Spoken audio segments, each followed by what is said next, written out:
Jayne is a local trans rights activist, so please make her welcome as she comes to the stage.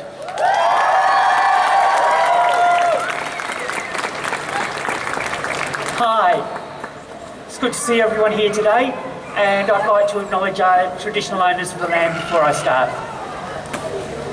I've got a few words to talk about marriage equality, and I use the words marriage equality, not same-sex marriage, because as a trans person, same-sex marriage does not apply to every person that's trans.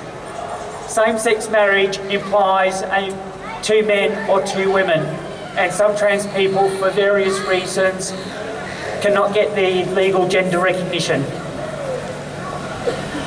Also, same-sex marriage as a term excludes intersex people and people who at birth are designated as being gender not specified.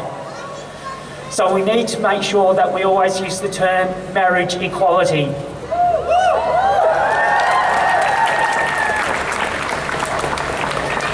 Now, being a trans person is about your own sense of identity.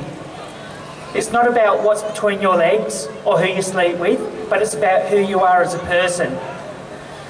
So for some trans people, they don't fit on the gender binary of male, they don't fit on the gender binary of female, they fit somewhere in the middle.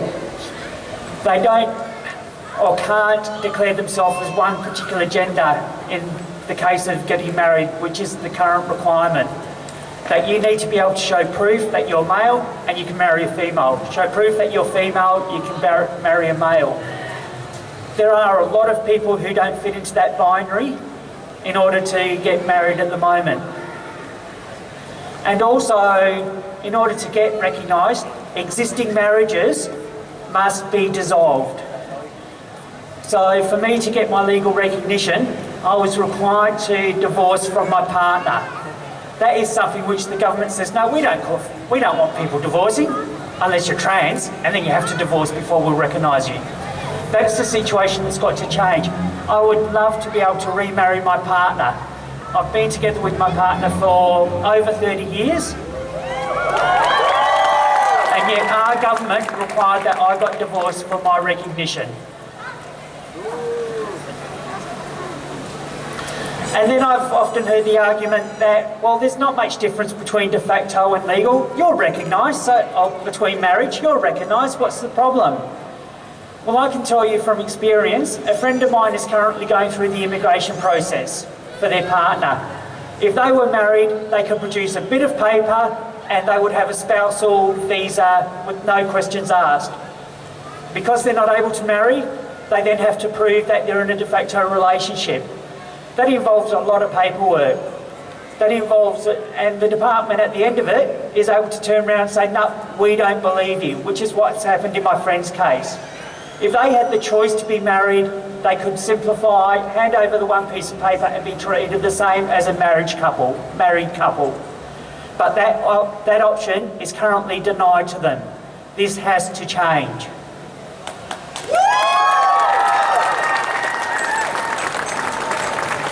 And it's not just in the area of immigration where this is the case. I know someone currently has just enrolled for military service.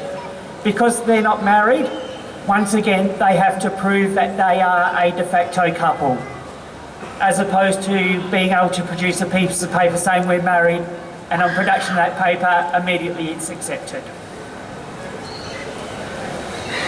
And then I hear the religious argument that, well, marriage is an institution by God. Actually, in Australia, marriage is a civil institution.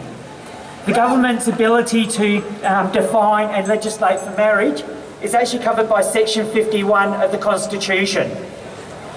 So that argument in Australia does not hold weight.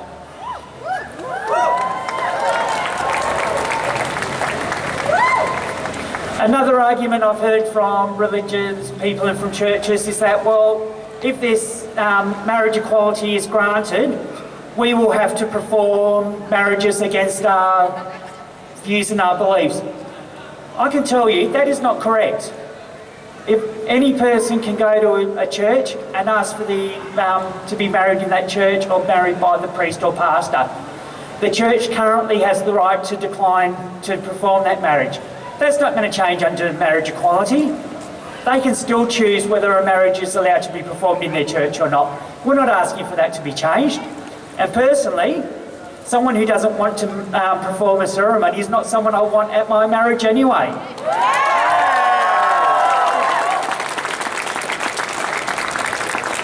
And of course, another thing we often hear against marriage equality is the so-called slippery slope arguments. We just have to look at Senator Cory Bernardi and some of the things he's come out with. Marriage equality is about two consenting adults. His argument that people will want to marry their pet dogs, I'm sorry, but whenever will a dog be a consenting adult? People talk about, well, it'll allow pedophilia through the marriage of child brides. I'm sorry, but that does not involve two consenting adults. Marriage equality is about consenting adults being able to marry, regardless of their gender.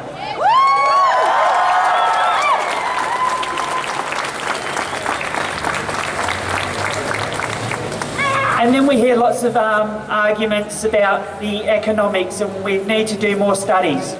Well, as far as the economics of marriage equality goes, that's a positive to our economy.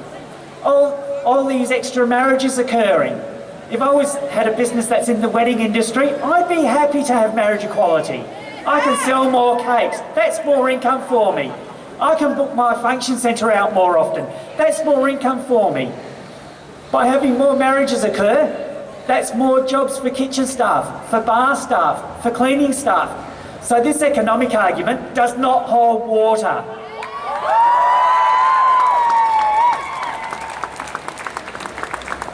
So I'd like to conclude now that marriage equality does have an immediately benefit for me because I'm able to remarry my partner.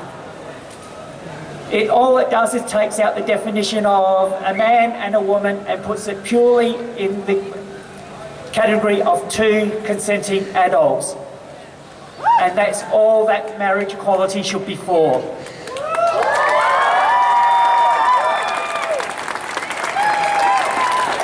Thank you, Jayne.